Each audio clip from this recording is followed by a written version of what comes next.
اعوذ باللہ من الشیطان الرجیم بسم اللہ الرحمن الرحیم۔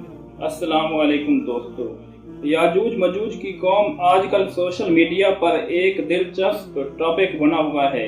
اس حوالے سے ہم بھی بات کریں گے کہ آخرکار یاجوج مجوج کون ہیں، کہاں پر رہتے ہیں، یہ کس نبی کی اولاد ہیں، اور وہ دیوار جس کے اندر یاجوج مجوج بند ہیں کیسے گرے گی، اور حضرت ذوالقرنین نے وہ دیوار کس چیز سے بنائی تھی، اور وہ دیوار کہاں پر موجود ہے۔ ان تمام سوالات کے جواب جاننے کے لیے اس ویڈیو کو اینڈ تک لازمی دیکھنا، اور اگر آپ ہمارے چینل پر نئے ہیں تو چینل کو سبسکرائب کر لیں۔ جزاک اللہ۔ معزز سامعین و ناظرین، یاجوج مجوج حضرت نوح علیہ السلام کے بیٹے یافس کی اولاد میں سے ہیں۔ یہ انسانی نسل کے بہت ظالم اور جابر دو قبائل تھے جو اپنے ارد گرد کے قبائل اور شہروں اور بستیوں کو تباہ و برباد کر دیتے تھے اور جنگلوں تک کو بھی نہ چھوڑتے تھے۔ تاریخ کے شواہد سے یہ بات سامنے آئی ہے کہ یہ لوگ شمال مشرقی ایشیا میں رہتے تھے، جس کی وجہ سے یہ وحشی لوگ ایشیا کے جنوبی اور مغربی علاقوں پر حملہ کرتے تھے۔ بعض تاریخ دانوں کے مطابق یہ لوگ ماسکو اور اس کے آس پاس کے علاقوں میں رہتے تھے، اور کچھ تاریخ دانوں اور محققین کے مطابق ان کے علاقے تبت اور چین سے بحر منجمد شمالی تک اور مغرب میں ان کی حدود ترکستان تک جا ملتی تھی۔ جب حضرت ذوالقرنین کے زمانہ میں ان لوگوں کے حملوں نے لوگوں کا جینا حرام کر دیا تو حضرت ذوالقرنین نے ان کے آگے دو پہاڑوں کے درمیان میں ایک تانبا پگھلا کر سخت آہنی دیوار بنا دی۔ یہ دیوار اتنی مضبوط تھی کہ نہ تو وہ اس کو کھود سکتے تھے اور نہ اس کے اوپر چڑھ سکتے تھے، اور اس واقعہ کا ذکر قرآن کریم میں بھی آیا ہے۔ حضرت ذوالقرنین اور یاجوج مجوج کا واقعہ قرآن پاک میں سورۃ کہف میں آیا ہے۔ تو معزز ناظرین، یہاں ایک سوال پیدا ہوتا ہے کہ آخرکار تاریخ میں یہ ذوالقرنین کون تھا جس کا ذکر اللہ تعالیٰ نے قرآن پاک میں کیا ہے۔ تو یہاں تاریخ دانوں اور مفسرین کے درمیان اختلاف پایا جاتا ہے۔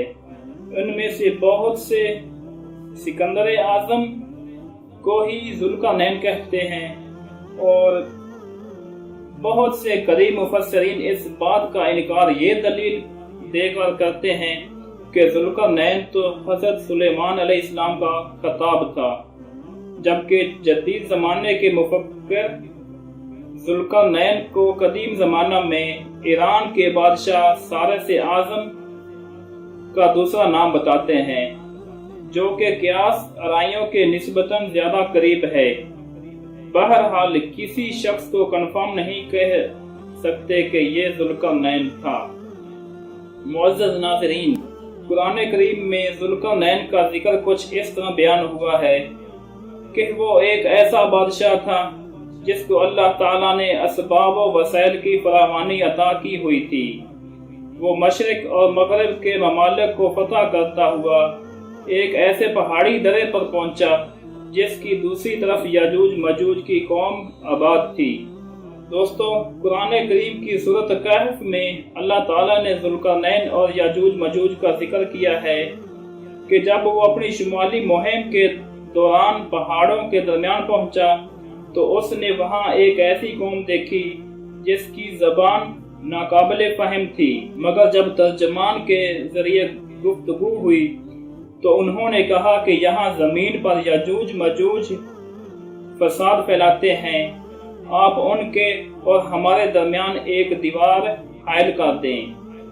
اس قوم کی فرمائش پر حضرت ذوالقرنین نے اس قوم اور یاجوج مجوج کے درمیان تانبا پگھلا کر ایک مضبوط دیوار بنا دی تاکہ یہ قوم یاجوج مجوج کے شر سے محفوظ رہ سکے۔ اس دیوار کے بن جانے کے بعد حضرت ذوالقرنین نے اللہ کا شکر ادا کیا کہ یہ اسی کی توفیق ہی سے ممکن ہوا ہے۔ اس کے بعد حضرت ذوالقرنین نے اس قوم سے کہا کہ اگرچہ یہ ایک مضبوط دیوار ہے مگر پھر بھی اس کو ایک دن فنا ہونا ہے، اور جب اللہ رب العزت کا حکم ہوگا تو یہ خاک ہو جائے گی۔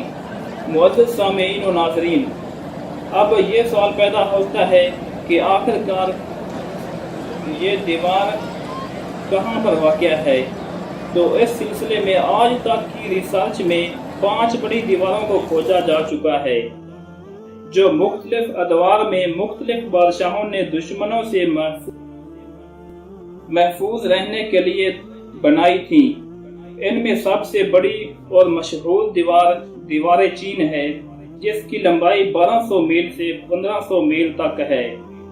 یہ قدیم دیوار آج بھی موجود ہے، مگر یہ لوہے اور تانبے سے نہیں بنی ہوئی بلکہ یہ عام پتھروں اور مسالے سے بنی ہوئی ہے۔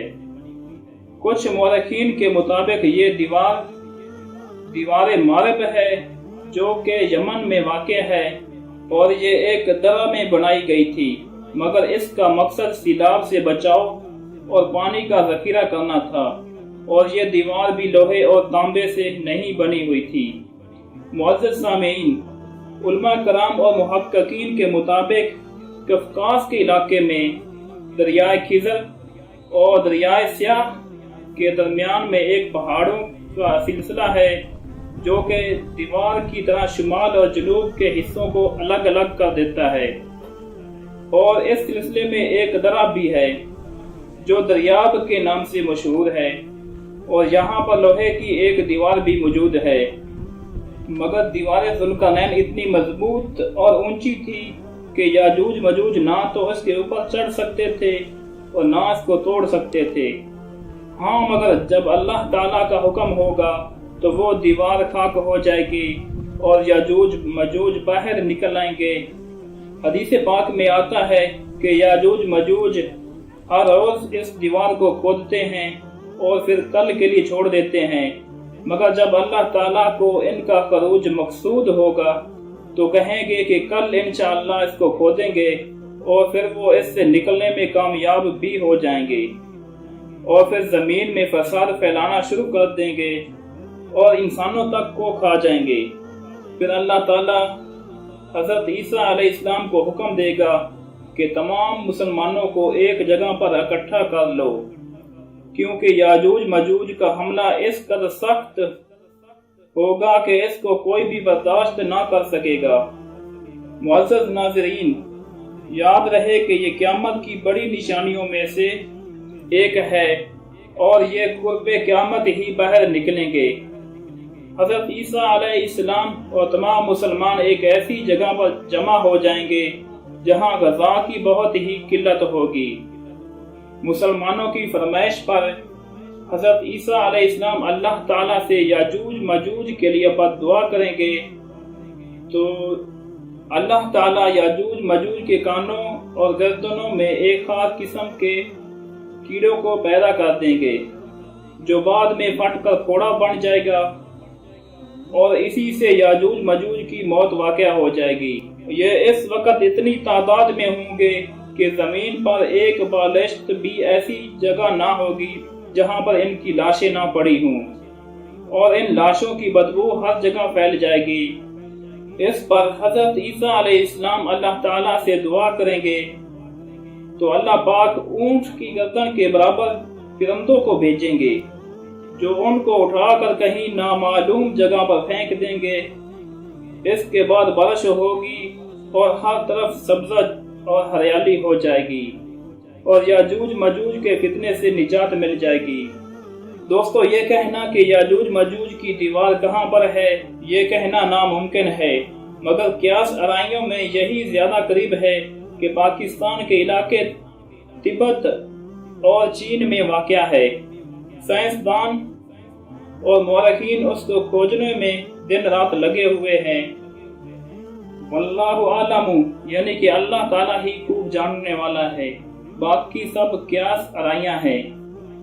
دوستو، یاجوج ماجوج کے متعلق تمام تر معلومات پہنچانے کے لیے ہم نے حد الامکان اپنی کوشش کی ہے کہ آپ تک صحیح انداز میں پہنچائی جائیں۔ اگر آپ میں سے کوئی بھی اپنی رائے کا اظہار کرنا چاہتا ہے تو کمنٹ سیکشن میں ضرور بتائیں۔ جزاک اللہ۔